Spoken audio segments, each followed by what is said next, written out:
So I'm Darren Bardetti, Professor of Environmental Studies and Geography, and I have a PhD in Geography focusing on environmental studies. And I've been here since '96, and I love teaching. Now you wanted to talk about the farmer's market. Yeah. A few years ago, my wife and I uh, decided to start living in the country, and we moved to a place in the country, and we were interested in self-sufficiency. We were interested in raising our own food. When we thought about it, actually we wanted to go off-grid, and then we thought about the costs involved, and we thought, well, where are our biggest expenses? It's not in electricity, it's not in heating, it's in food. And so the best place to start with self-sufficiency in our minds was food. So we started growing our own vegetables and our own meat and everything, and now we pretty much are almost self-sufficient in the food department. And then and that happened very quickly, and out of that experience we said, well, we'd like to have access, other people to have access to local food, and food that is good quality, not anonymous food. Not, people don't know where their food comes from. You go to a supermarket and you buy something, and all you care about is the price. You don't really look at the quality and who raised it, how did it get from where it was grown to your plate. So we thought the farmers market would be a nice outlet as a community building and a bit as an educational tool. So my motivation to starting the farmers market was not, it's going to sound weird, but it wasn't to make money. It was to build community and to build an awareness around local food, and to give local farmers, small farmers and homesteaders and artisans and so on, an opportunity to sell their products on the local scale, and more importantly for the community around to be able to interact directly with the producers so it's no longer anonymous. If you buy my food, you know where it's coming from. You can come and visit my farm. You can look at it. You see everything. And so there's a transparency, there's a genuineness, there's a quality control, there's all kinds of things in an era of industrial recalls of food, and all kinds of, I'm sorry, but all kinds of garbage that goes on into our food system. We felt that this was offering a service to the community. So we as farmers benefit from being able to sell a few products on a Saturday morning, but more importantly, the community benefits from having that interaction. So that's the motivation behind it. I don't know what else you want to know. Oh, because we know that in North American culture there's capitalism role, because as we have done in one of our researches, we have realized that there's 160,000 fast food restaurants in the States, which serves 50 million Americans, and it's a $65 billion culture. So what also interests us, since we heard about the farmers market, is that in a way it's also could be considered a counterculture, because you're going against the ideals of what the capitalism, and even against the ideals of what we think North American culture should be, which is about profit and stuff. So how do you think, because usually we see farmers and all people competitors, but it seems that with your market, you guys are all friends. So how do you balance the competitiveness? Because even though you're not doing it for money, as you learn in business, everything, even a nonprofit, cannot really go into the red too much, or else there is no more. Yeah. So how do you balance the competition nature of our society with the community aspect you're trying to bring with this? No, and that's a great question. And first of all, there's a lot of things I wanted to answer that. First of all, there's nothing wrong with the profit motivation. Like I'm just not, I'm interested in local food at the at the family scale. And I think that's the difference. When we're talking about global food and global capitalism and everything, I don't have very many comments to make about that. That's not my focus. I'm not trying to save the world by having a farmer's market. What I'm interested in is the ability for every person, yourselves included, myself, to be able to produce their own food on the family scale. And so it's a geographic problem. To me, it's the global food system is global. Why can't we have a local food system? And so in that sense, it's counterculture, because we're going against the globalized food culture that we're all used to now, with fast food outlets and anonymous food and so on. So that's my first comment. My second comment regarding what you said about we're all friends and how do we balance competition and so on. It's a tricky balance, actually. The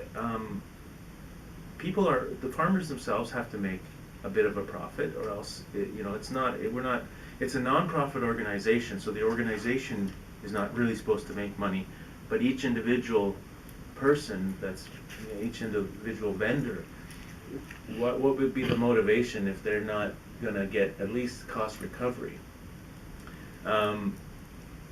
So there has to be a balance between healthy competition, but it can't be collusion either. It's not a monarchy. I can't monopoly. I can't say, well, I'm the only vegetable salesman and you're the only honey salesman and you're the only. So we're going to kind of be in collusion with each other, fix the price, and sort of be happy with that. That's not. So capitalism actually underlies the farmers market. Surprisingly, we do have to have that healthy competition. We have to have the profit motivation, but we also, as a group, do work together to provide the best experience for the consumer, not just for ourselves. So we're not in competition at a rate where we're trying to undercut each other to the into oblivion, but we're also not. It's a balance. Like I said, it's a balance, and there's a committee that makes decisions on who gets to become a member. They have to follow the vision. All the products have to be grown 50 kilometers from Lennoxville in a radius of 50 kilometers. Anything beyond that, sorry, you don't qualify. The other thing is it has to be a small producer that might not have another outlet already. So if somebody's already got, a market in Montreal or something, well, they're already busy. They're already, that's not for them. So we're trying to go for the small, community-based homestead operation that is going to benefit these people that don't have another outlet, but also going to benefit the community, so that it's a real personal touch.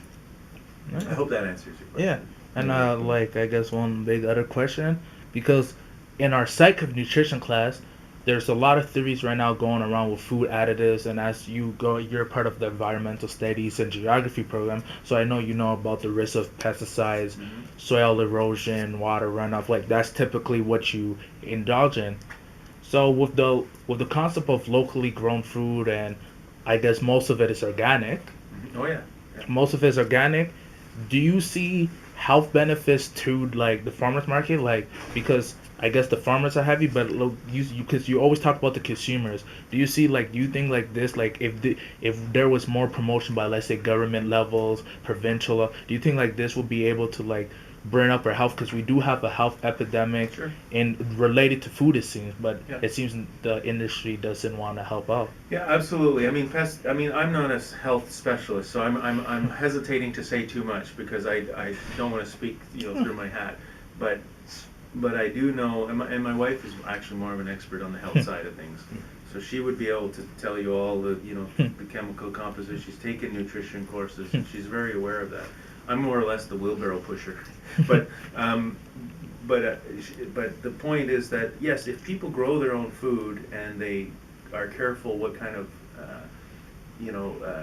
to avoid putting in pesticides, to avoid all the nitrogen, the phosphorus and all these other things, and rather recycling it from animal waste and things like that, and being very careful to build the soil.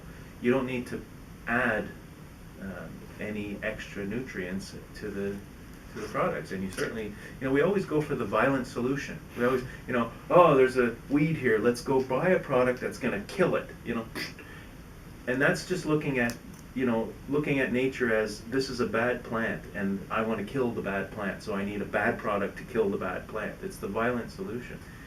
If you look at farming and growing vegetables as a holistic, and I know it sounds kind of strange, everybody's talking about holistic, but it actually makes sense. If you're trying to build the soil will work for you, and it's okay to let some bad plants grow if they're complementary.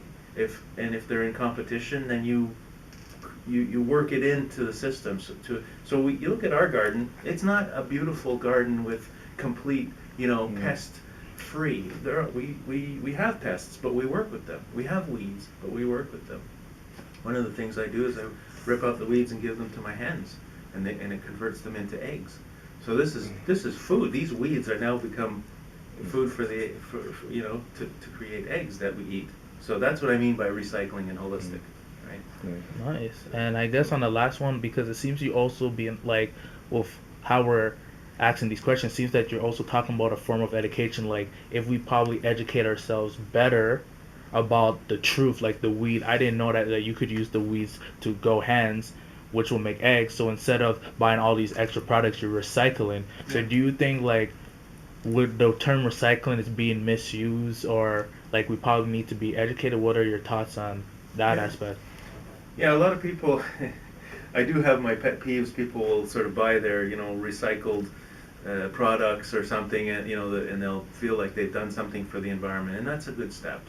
I'm not knocking that, but there's so much more to it than that, especially with your own health. You know, do you have to go for the violent solution, and do you have to, even the mindset of, you know, taking something that you don't need and putting it in the recycle bin, is that environmental?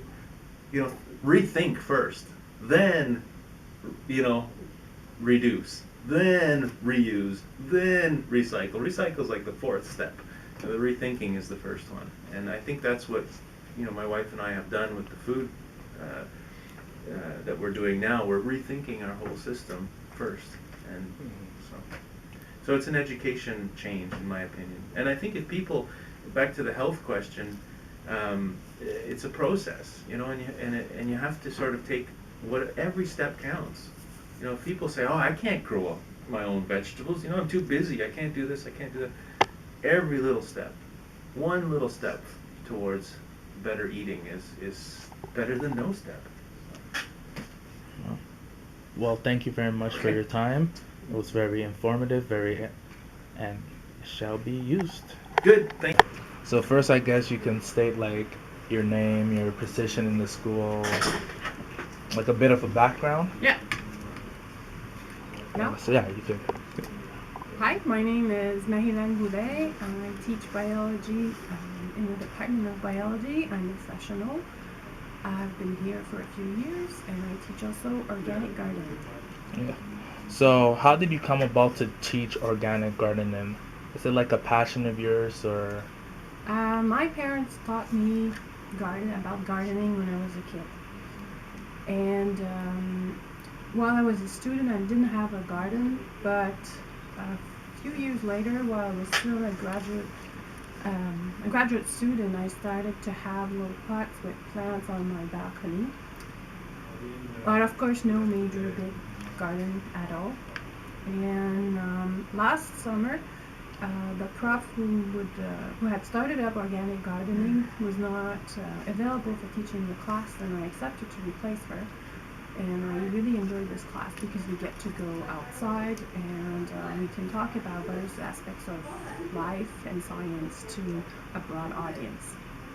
Nice. So with organic gardening, because as we've been learning in a lot of classes, we learned that there's a theory nowadays that like some of the diseases we have, like related to obesity and even some mental illness like ADHD, could be because of food additives or the extra sucrose. Because as a biologist, you know that the body craves three things: sugar, salt, and fat. So do you think that, like from a biological point of view, that if we start educating students more about the principles of organic gardening and the principles of like learning what you could build, do you think that can make some kind of change? Or- Yes, I think so. You're touching on various problems. They're all crucial. One problem is that in our food we find way too much processed sugars and fructose, which are really not good for your health, and your body becomes accustomed to get a lot of sugar. One option to avoid this is to have your own food, to prepare it, so you can purchase at the store raw ingredients, and then you'll make up your own food, and then you'll control what you're putting in it. You can also prepare your own food with crops that plants that you have in your garden, and you harvest the crops. And again, you will be controlling for the food that you're eating, and at the same time you learn about how the food is made up, how it's produced, And as well, you may reduce on the cost of the food because you have your own garden. Oh, well, can you touch on that last part? Like, because I think there's a misconception that in our society that by growing your own food, it is more expensive. Like, I think that's why a lot of people go to the grocery store or McDonald's because they think it's cheaper than It growing depends their. on the type of food, though. Some processed foods, such as let's say the burgers, the food that you get there doesn't isn't the same quality that you would get from local producers, organic producers, and some of these food items are heavily subsidized by the government, either here or in the United States. So I don't have the numbers. I cannot tell you whether it's cheaper or not as expensive. But if you decide to have your own food for a given quality of food, I would say that if you have it in your garden, you may save money. Yes. And what are some of like the benefits of like growing like biologically? Like, what can we get? Because as we learn is that because processed food eliminate some of the nutrients from the thing. So like what are some like foods that you think that people should really start growing themselves? The vegetable. Like any in particular?